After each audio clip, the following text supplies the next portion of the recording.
Les conséquences individuelles de l'individualisme.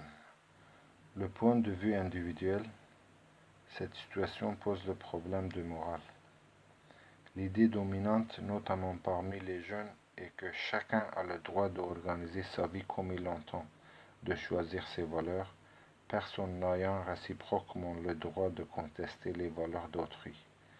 Se définit ainsi ce que l'on appelle une morale de l'authenticité.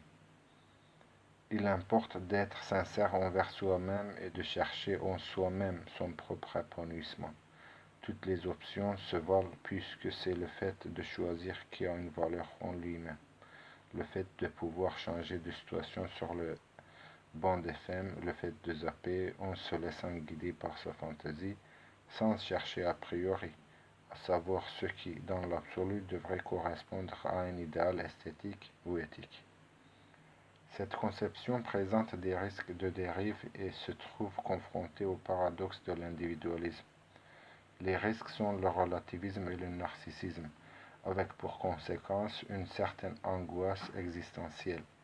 Si c'est la liberté de choix qui comporte avant tout, aucun critère extérieur et supérieur ne permet d'affirmer que certaines choses ou certains comportements valent en eux-mêmes plus que d'autres. On risque alors de ne plus rien respecter, de se comporter comme un simple consommateur au supermarché des valeurs. Dès lors que tout se rapporte à l'individu, chacun est tenté de se renfermer sur soi et de devenir indifférent au sort des autres. Le nihilisme et le narcissisme ne sont pas des conséquences inévitables d'une société individualiste. De moins nous l'espérons, mais ils ne payent apparemment assez cher. Alors que nos ancêtres avaient le sentiment d'appartenir à un monde qui avait un sens où chacun semblait avoir sa place, nous vivons dans un univers désenchanté, sans repère anomique. On fait ce que l'on veut, mais on ne sait plus quoi faire.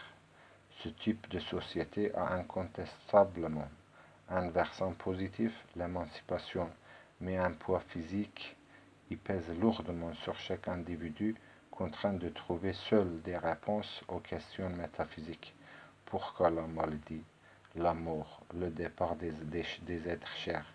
Il faut alors beaucoup de force morale pour affronter l'incertitude de la vie, la précarité, parfois la solitude, et construire un sens qui n'est plus donné a priori.